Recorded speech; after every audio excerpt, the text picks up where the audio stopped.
कहेंगे। ठीक है, तो व्याकरण क्या होता है? तो व्याकरण जो होता है, व्याकरण वह विद्या है जिसके द्वारा हमें किसी भाषा का शुद्ध बोलना, लिखना एवं समझना आता है, उसे व्याकरण कहते हैं। ठीक है, व्याकरण को अध्ययन के दृष्टि से, ठीक है, या सुविधा के दृष्टि से, व्याकरण को सुविधा के दृष्टि से 5 भागों में बांटा गया है। ठीक है, पहला है वर्ण विचार, शब्द विचार और वाक्य विचार, चिन्ह विचार और छंद विचार। ठीक, यानी कि हम लोग को अपने पढ़ने के दृष्टि से या अपने सुविधा की दृष्टि से, ताकि हमें व्याकरण अच्छे से समझ में आए, ठीक, उसके लिए हम लोग इसको 5 भागों में बांट देते हैं। सबसे पहले देखते हैं कि वर्ण विचार किसे कहते हैं। तो वर्ण या ध्वनियों की परिभाषा, जिसके मानक रूप, उसकी संख्या, आपसी संयोग आदि का अध्ययन किया जाता है, उसे वर्ण विचार कहते हैं। यानी कि वर्ण की परिभाषा, ध्वनि की परिभाषा और उनके मानक रूप, उनकी संख्या के आपसी संयोग का अध्ययन किया जाता है, उसे हम लोग वर्ण विचार कहते हैं। शब्द विचार किसे कहेंगे? तो जिसमें शब्द की परिभाषा, भेद और शब्दों की व्युत्पत्ति, रचना, रूपांतर, प्रयोग, अर्थ आदि का अध्ययन किया जाता है, उसे शब्द विचार कहेंगे। ठीक है, चलो वर्ण विचार के अंतर्गत देखेंगे। वर्ण विचार को इंग्लिश में ऑर्थोग्राफी कहते हैं। ठीक है, ऑर्थोग्राफी। ठीक, और वर्ण किसे कहेंगे? वर्ण विचार के अंतर्गत हम बोले थे कि वर्ण का भेद, ठीक, ध्वनि और वर्ण के बारे में अध्ययन करेंगे, वर्ण विचार कहलाता है। ठीक है, तो वर्ण सबसे पहले देखेंगे कि वर्ण किसे कहेंगे। तो वर्ण हिंदी भाषा में प्रयुक्त सबसे छोटी इकाई वर्ण कहलाती है। यानी कि हिंदी भाषा में प्रयुक्त होने वाली सबसे छोटी इकाई को हम लोग क्या कहेंगे? वर्ण कहेंगे। ठीक, ये चीज समझ में आ रहा है तुम लोग को?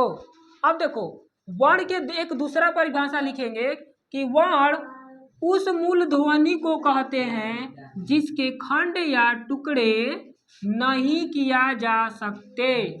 ठीक है, वर्ण उस मूल ध्वनि को कहेंगे जिसके खंड या टुकड़े नहीं किए जा सकते, जैसे अ, आ, ई, क, ख इत्यादि। इस तरह से आपको वर्णमाला के जितने भी वर्ड हैं, ये किसके अंतर्गत आते हैं? जैसे कि तुम लोग का, हाँ, च, छ, ये सब क्या आ जाएंगे? य, र आएंगे। ठीक है, अब देखो, सबसे पहले हम लोग देखेंगे कि यहाँ पे लिखा गया था हिंदी भाषा में प्रयुक्त सबसे छोटी इकाई वर्ण कहलाता है। तो सबसे पहले हम लोग यहाँ पे ये भी देखेंगे कि भाषा किसे कहेंगे। ठीक है, तो भाषा वह साधन है जिसके द्वारा हम अपने विचारों को व्यक्त करते हैं, जिसके द्वारा हम अपने विचारों को व्यक्त करते हैं। तो भाषा एक माध्यम है, या तो लिखकर हम लोग अपने भाषा को व्यक्त कर सकते हैं, या किसी न किसी कथन के रूप में व्यक्त कर सकते हैं, या संकेतित रूप से हम अपनी विचार को व्यतीत कर सकते हैं। ठीक, तो भाषा को 3 भागों में, लिखित भाषा, मौखिक भाषा और संकेतित भाषा के रूप में जानते हैं। ठीक है, या अपने हम लोग विचार को इस भाषा के रूप में व्यतीत करते हैं। ठीक है, अब देखो, सबसे पहले हम लोग ये जानेंगे कि भाषा शब्द आया कहाँ से। ठीक है, तो भाषा शब्द संस्कृत के भाष्य शब्द से आया है। यानी कि संस्कृत के भाष्य शब्द से हमारा भाषा का निर्माण हुआ है। भाषा का अर्थ होता है बोलना। भाषा का अर्थ क्या होता है? बोलना। और देखो, भाषा का सार्थक इकाई, ठीक है, भाषा का जो सार्थक इकाई होता है वाक्य होता है। जब भी हम कोई भी भाषा बोलते हैं तो किसी न किसी वाक्य के थ्रू ही बोलते हैं, यानी कि किसी न किसी वाक्य के माध्यम से ही हम उस भाषा को बोलते हैं। ठीक है, जैसे सार्थक शब्दों के समूह या संकेत को भाषा कहते हैं। सार्थक शब्द समझते हो, जैसे कि सार्थक शब्द का इकाई क्या होता है? वाक्य। और वाक्यों के समूह को या संकेत को ही हम लोग क्या कहेंगे? भाषा कहेंगे। तो कहोगे कि भाषा का सर एक परिभाषा यहाँ पर दिए और एक परिभाषा यहाँ पे दिए, तो यहाँ पे जो भाषा था ये भी सही है और यहाँ पर भी जो भाषा का डिफिनेशन है दोनों सही है।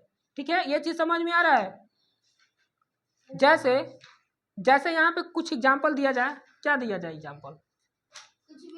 जैसे राम पढ़ता है, तो ये हमको दिख रहा है कि राम पढ़ता, हम एक वाक्य के द्वारा अपनी भाषा को क्या कर रहे हैं?